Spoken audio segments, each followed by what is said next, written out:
it turns out that solar is a kind of energy farming. And so your yield per acre is pretty important. And we have consistently increased the efficiency of solar panels over the last couple of decades. But we're now up against a fundamental limit. Hello, I'm Frank from Mierlo and I'm the CEO of 1366 Technologies. Frank, you know a lot about energy technologies and climate change, but particularly solar. So I want to start there. So for people who are new to solar, can you talk about where it is today? Yeah, absolutely. So we've come a long way. Initially when solar was first invented in Bell Labs, it was around $10 per watt peak. And now we're very close to a cost that can deliver electricity costs around 4 cents per kilowatt hour. So we've seen a dramatic cost decline over the last couple of decades. When you talk about solar, you're talking about traditional, silicon solar, is that right? Yeah, solar has always been mostly silicon. There has been different types of silicon, Sikorsky furnaces, DSS furnaces, but solar, 80-90% of the market has always been silicon. There have been some thin film technologies. The most notable there is a company called First Solar that has a product called CadTel. And, that was a very inventive technology that came in part out of NREL as well. And has been commercialized by First Solar, and they have factories in Ohio and other places. What you do at 1366, is that silicon or is that something else? Yeah, we do silicon. We've always believed in silicon. For us, the first T-shirt I printed up for the company was "Don't bet against rock," and it had a silicon symbol on the back. And at the time, it was actually not popular. I mean, there were close to 200 solar startups, and many of them were doing alternative materials. We are one of the very few survivors of that particular batch. And silicon absolutely stayed and is now more dominant than ever.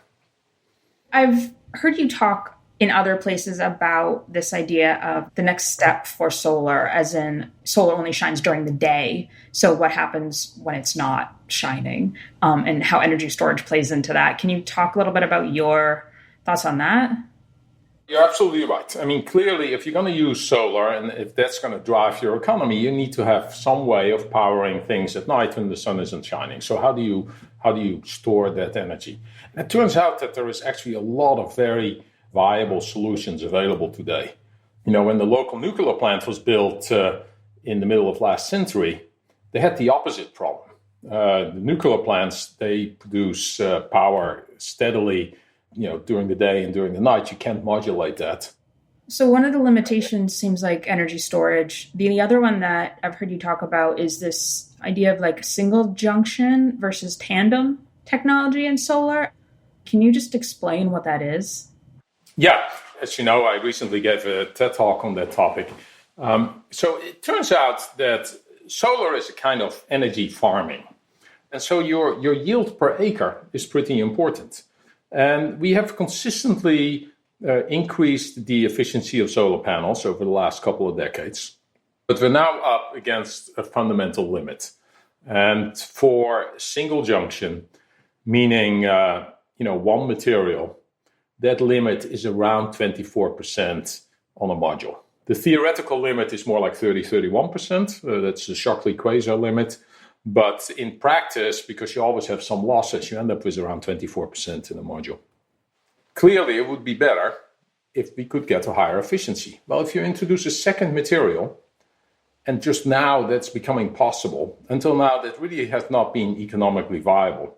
I mean, we knew how to do this for like space stations, but at a cost that was 100 times more expensive than regular solar.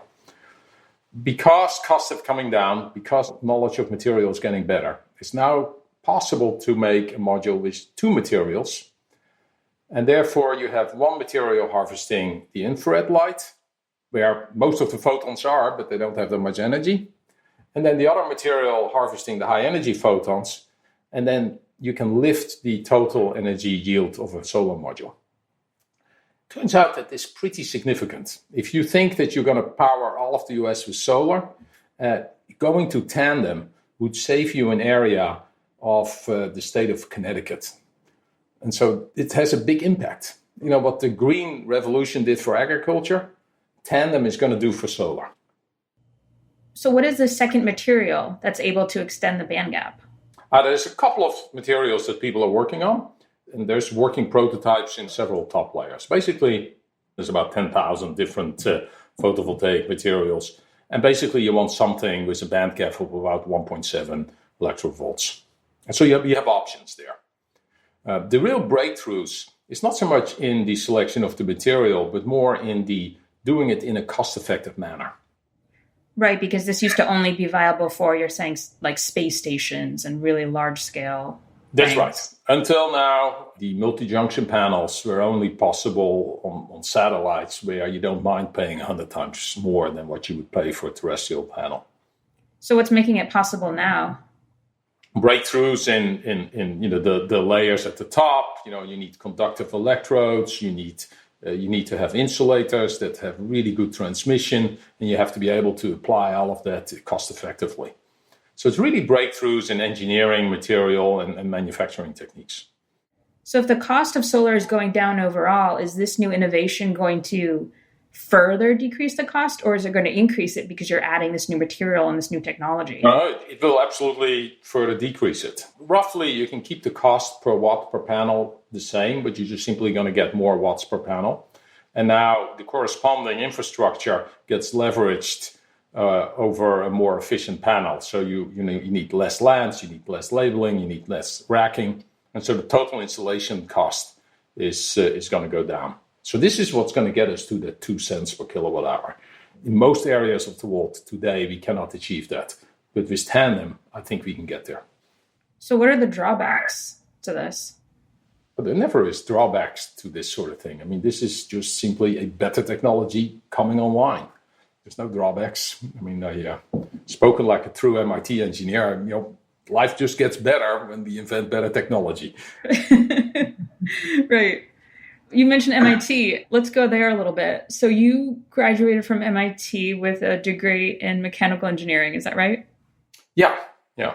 A long time ago. Talk a little bit about your time there. What influenced you? Who or what influenced you the most during your time there and led you to where you are today? For me, MIT was a fantastic place. I mean, it was. I had a lot of fun there. It was a fun place where I've made a lot of friends.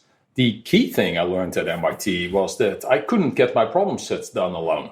They were too difficult, and so I became really good at organizing these sessions to do the problem sets. And so, I mean, the way that played out is that I would find a smarter engineer, Audrey Hartman, Jim Bellingham, people like that.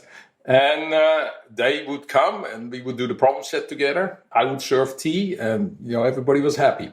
And, in a way, I look back on that and I think it was such a great training to become a CEO because, first of all, it's very important in life to recognize that other people are smarter. You get a lot more done if you get that basic concept in your head. And second of all, it is really important to get things done with a team. And the MIT problem set structure really taught me that. And so if I had to pick a single thing that really worked well for me, it's probably that experience. For people who didn't go to MIT, explain what a problem set is. Oh, about 10% of your grade was homework that you had to do. And this homework tended to be pretty difficult in some of the courses. And so a number of students would get together and together you try to solve a particular problem. And what about your interest in energy? Did that come from MIT or did that come after? So the first company I spun out of MIT is a company called Bluefin Robotics. And that was a fantastic little venture. We pioneered autonomous underwater vehicles. And it was really building on the work of Jim Bellingham, who I had met doing problem sets. And he stayed at MIT and built up the autonomous underwater vehicle lab. And we really pioneered artificial intelligence. Because there is no radio link to submarines, you have to endow these little vehicles with enough intelligence so they can execute their mission. And we did that. That company was always profitable, always grew double digits. and then was successfully sold in 2005. It's currently part of General Dynamics. After selling Bluefin, I tried retirement for a little bit, and my wife quickly informed me that it was pretty important I find a job outside of the house. And so I went back to MIT, and at the time, energy was a big focus at MIT. So I actually sat next to the then president, Susan Hockfield, when she launched the MIT Energy Initiative in Kresge. And that seemed like a good thing to get involved in. And so for about a year, I looked at all sorts of different technologies. I came to the conclusion that solar really was probably the right solution to tackle climate change. And then I started 1366 with a team of engineers from MIT and other people from RPI. And there was a local company at the time that was doing photovoltaics, and we got a couple of their top engineers. And that was the beginning of the venture. So yeah, no, absolutely. Both my companies have roots that started at MIT. I would like to dig in a little bit into the green hydrogen, just because I don't really understand what that is. So for anyone listening who maybe needs an explanation as well, could you just start at the top? Like, what is green hydrogen and how does it play into solar? Today, if people use hydrogen, the way that's normally made is you take methane, you crack it, and you get hydrogen. But that also gives you more CO2. And so a cleaner way to make hydrogen is to use electricity to split water. Water is H2O, of course, and you use electricity, you can split it into hydrogen and oxygen. And if the cost of electricity is low enough, you need around 2 cents per kilowatt hour, then you can actually produce hydrogen in a pretty cost-effective manner. Hydrogen is a fantastic fuel that can be the feedstock for many things. So once you have hydrogen, that's such an energetic gas that you can use it to make steel, for example. So a lot of places where you are currently using things like coal and diesel and methane, hydrogen can replace that. Now, one of the challenges with hydrogen is that it's a small molecule and it's not that easy to store or to ship. There tends to be leakage. And if you want to store it for a long time, you have to compress it or you have to make it extremely cold. And so a way to store hydrogen in a different molecule is to turn it into ammonia with what's called the Haber-Bosch process. And then that ammonia is a fuel that's a lot like diesel. And you can use that for all sorts of things. And so hydrogen really is the key to truly going away from carbon completely. So the first solution is really cheap electricity from solar. And then you want to store intermediate energy storage, short-term energy storage can happen with things like battery and pumped hydro. And then to transition the very energy-hungry industrial processes and to do the seasonal storage, that's where green hydrogen starts playing a role. So all these pieces have to come together to completely change our energy mix. It's a daunting task, right? I mean, this is not easy, and nobody should ever tell you it's easy. But it's one that's absolutely possible if you truly want it. If you would price carbon at about $75 per ton, the market would solve it for you. But you would need the political will to do that. So we need leadership that would be maybe enforcing that. Yeah, and in order to get leadership in a democracy, the majority of us need to believe that we actually have to solve this problem. So these things are related. Ultimately, the problem is us. This is a problem that's always difficult for human beings, right? It's the same reason we have trouble controlling our weight, the same reason that we have trouble with our national debt. It is problems that are in the future, and if there's tension between the future and now, human nature says that the now tends to win. And with climate change, that's particularly the case, because that's a problem that is not even us, it's our grandkids. But boy, is it important we get it right. And so we really have to rise above ourselves. We need that psychological shift that we recognize this is a problem we want to solve. And then we're eminently capable of solving it. We are an incredibly capable species, and we have lots of great technology tools. Tandem, green hydrogen, pumped saltwater hydro, great batteries, all of these things. It sounds also like maybe an issue of education. Maybe if more people knew the basics of how solar worked or about green hydrogen or how all of these pieces come together, they might be more likely to advocate for it or petition, the government to be doing more.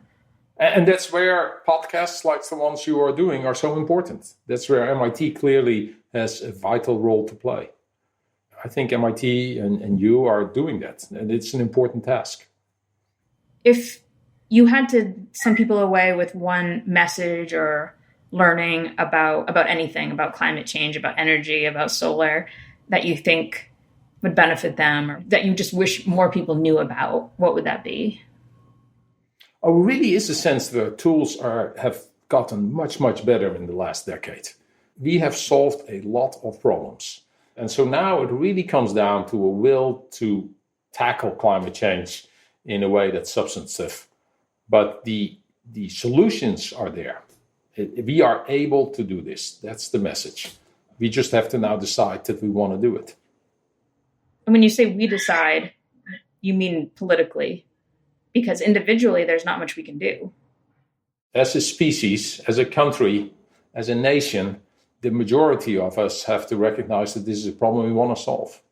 The other thing I like to point out is that if tomorrow you tax carbon, that actually doesn't cost any money. It's just a policy decision. Tax you pay to yourself.